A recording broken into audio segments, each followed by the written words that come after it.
periodistas, decirles que tenemos en este momento un panorama de recuperación del empleo y del salario, incluso a niveles más altos en el caso del empleo que los que teníamos antes de la pandemia, o sea, en el año 2019. Los datos que tenemos en materia de empleo, tanto en la cantidad de personas activas, es decir, la cantidad de personas que están en el mercado laboral teniendo empleo o buscando trabajo, son más, no solo que en el 2019 ni que en el 2018, sino que estamos hablando de una realidad que se parece a la del 2016. Ustedes tienen que recordar que el empleo empieza a caer en el 2015 y tiene un deterioro progresivo y gradual hasta el 2019 en bajada en todos sus indicadores. Luego en el 20 tenemos un pico adicional de pérdida de puestos de trabajo y sin embargo a partir del 21 empieza un proceso de recuperación que a la fecha se puede decir que hemos llegado a niveles propios del 2016. ¿Es eso motivo de satisfacción?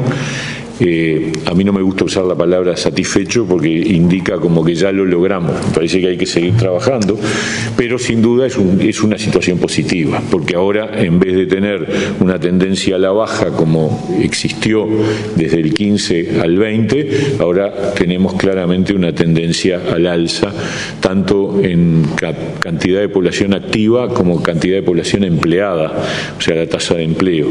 Y la tasa de desempleo está más baja que en el 2019, no todavía como en el 2016, pero está en el nivel de un 8% aproximadamente, cuando en el 2019 el promedio fue 8,9 y en febrero del 20 era 10,5. O sea que podemos decir que también en ese indicador estamos mejor. Y en materia salarial, la situación que tuvimos en el 2020 llevó a un acuerdo político entre el gobierno y los actores sociales que firmamos en julio del 20 con el PIT-CNT y con las cámaras empresariales, asumiendo que si la economía caía iba a haber una caída del poder adquisitivo del salario en la medida que queríamos preservar los puestos de trabajo, es decir, el empleo.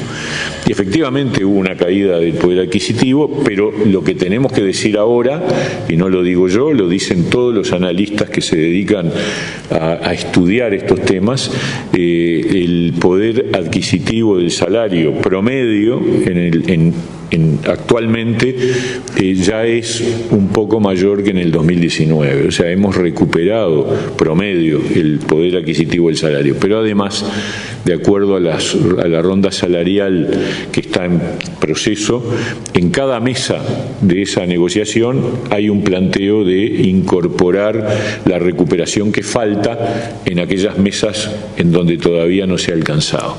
Por eso estamos orgullosos de haber cumplido un compromiso que asumimos en 2020, porque al mismo tiempo que dijimos en julio del 20 como gobierno que iba a haber una caída del salario real, que efectivamente existió, también dijimos que el compromiso era recuperarlo y recuperarlo en la medida que la economía creciera durante este periodo de gobierno.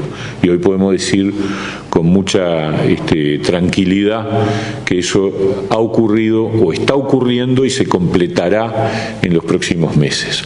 Por ahí son las principales, ahora vamos a abundar después en los datos, pero a los efectos del intercambio con los amigos de la prensa, era lo que quería informar. Ya hablaba, buenas tardes. ¿Qué tal? ¿Cómo anda eso? Bien, muy bien. Ya hablaba del 8% del porcentaje de desempleo, ese porcentaje es a nivel nacional y Florida. Sí, sí, en Florida está exactamente en el primer semestre del 2023 en 8,3 y en el nivel nacional está en 8,1, 8,2, o sea que estamos prácticamente en línea. En general, los datos de empleo para Florida son alineados con el nivel nacional, o sea, han tenido el nivel de recuperación en forma muy similar a lo que ha ocurrido en el conjunto del país, tanto en tasa de actividad como en tasa de empleo y también desempleo. Esos son los datos que nosotros estamos manejando en función del Instituto Nacional de Estadística. Quizás hay un poco más, 2 o 3 puntos más más de informalidad que la tasa nacional, pero de todas maneras está dentro del margen de error de las encuestas, porque además hay que tener en cuenta que cuando uno analiza los datos de la encuesta de hogares a escala de los departamentos, el margen de error aumenta, porque la muestra se hace para el nivel nacional. Entonces hay que acumular varias mediciones para reducir el margen de error. Y lo que nos dan los números con ese margen de error está prácticamente alineado. Creo que ha permitido bajar los porcentajes de desempleo. Bueno, sí. Yo les diría que lo que ha habido es una reactivación económica importante. Yo les diría, entre el 2017 y el 2019 en el Uruguay se perdieron 50.000 puestos de trabajo antes de la pandemia. Y cuando vino la pandemia en el 2020 perdimos 60.000 más. O sea que el acumulado entre el 17 y el 20 fueron 110.000. Los datos hoy, tomando el 21, el 22 y lo que va del 23, es que se han recuperado 120.000.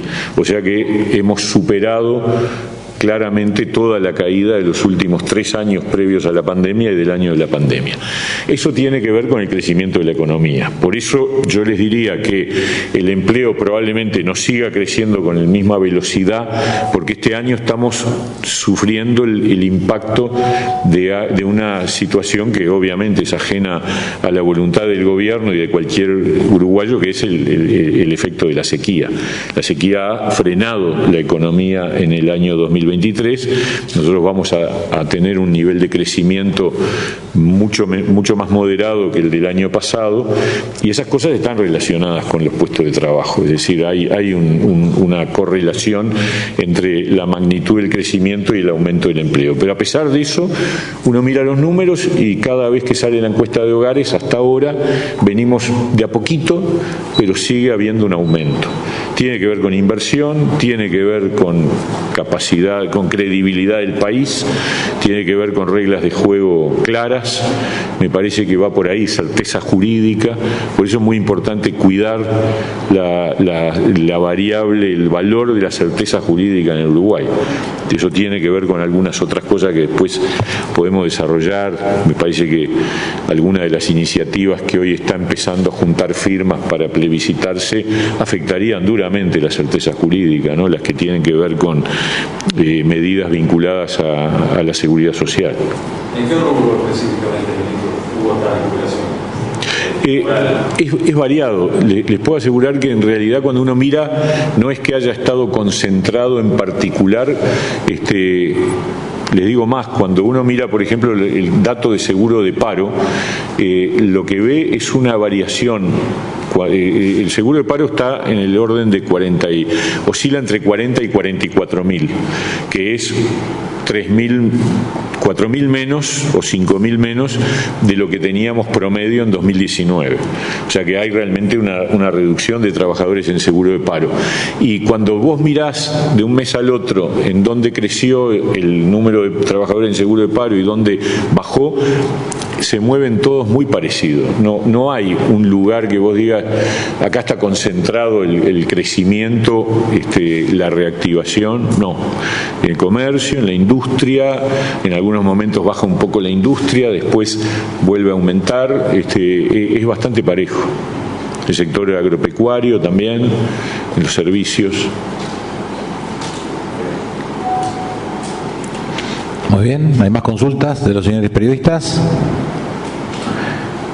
¿Cuál va a ser la excepción para seguir en ese camino de recuperación? Bueno, políticas ya previstas. A ver, desde el punto de vista de la actividad, yo les diría que lo que se está haciendo en materia de obra pública, de infraestructura, de vivienda, sin duda que está remando en la dirección correcta. Después está el tema de lo que significa la posibilidad de captar nuevas inversiones. Y eso varía. El otro día se anunció la instalación definitiva de Google en el país, con un data center en el país, que eso va a generar más movimiento, más puestos de trabajo. Eso es permanente, o sea, en realidad hay que estar buscando permanentemente crear un clima positivo para atraer inversiones, y luego las inversiones pueden llegar desde distintos ambientes. Desde el Ministerio de Trabajo nosotros no somos los que empujamos esas políticas, pero sí las acompañamos y las compartimos y nos preocupamos también cuando hay algunas señales de alarma o de caída en algún sector, y esto se habla con el gabinete a nivel de economía, pero en términos generales yo les diría la actividad que demoró más en recuperarse y también va a recuperarse más tardíamente en el salario es la turística. El turismo sufrió mucho y sigue sufriendo, porque además ahí sí el impacto de Argentina es un impacto muy directo, porque ya no es solo en el litoral. Nosotros tuvimos, por ejemplo, durante las vacaciones de invierno y las de primavera, lo normal era que la gente hiciera turismo dentro del país. Y en estos dos periodos la gente, obviamente con un cálculo de diferencia de precios, se fue a Argentina, tanto en vacaciones de julio como en vacaciones de septiembre. Entonces eso impacta sobre un sector que estaba acostumbrado a que había unas pequeñas zafras previas a la zafra más grande, que es la zafra de verano. Y eso no ocurrió. Por eso digo que el impacto no es solo en el litoral, sino que empieza, porque además la gente que se mueve a la vecina orilla vive en todas partes del país, y eso supone impacto en consumo, impacto en el comercio, y eso me lleva a otra cuestión, que estos datos que estamos presentando y que muestran recuperación incluso mejor que a comienzos de nuestro periodo de gobierno, se dan en el marco de un contexto en donde hemos sufrido 4 impactos fuertes negativos que son independientes de nuestra voluntad. La pandemia, el impacto de la invasión de Rusia a Ucrania con su efecto inflacionario en alimentos y energía, que el alimento nos ayudó porque aumentó el valor de los precios internacionales, pero la energía no. La sequía, la mayor en casi 100 años, y el efecto de los términos de intercambio con Argentina, que ha impactado no solo al Uruguay. Todos los países limítrofes con Argentina se quejan del mismo problema y no hay medidas, porque uno nos pregunta, y bueno, no se pueden tomar medidas. La verdad, no hay medida que alcance y que compense un nivel de diferencia tan brutal y tan, yo les diría, desproporcionado. Y no es que la economía argentina esté funcionando, es que la economía argentina está en una crisis tan profunda que tiene ese impacto no buscado, pero real, sobre los precios de los alimentos, de los medicamentos. El sector farmacéutico en Uruguay, el comercio farmacéutico, está en una situación muy afectada, porque, y a pesar de eso tenemos estos datos de recuperación del empleo, lo cual uno diría, bueno, ¿qué hubiera pasado si Argentina estuviera normal? ¿Qué resultados tendríamos? Probablemente, porque esta tasa de desempleo, que es del 8,2 por ahí, es compensando incluso tasas de desempleo en el litoral que están arriba del 12%, 11, 10, 12, 13.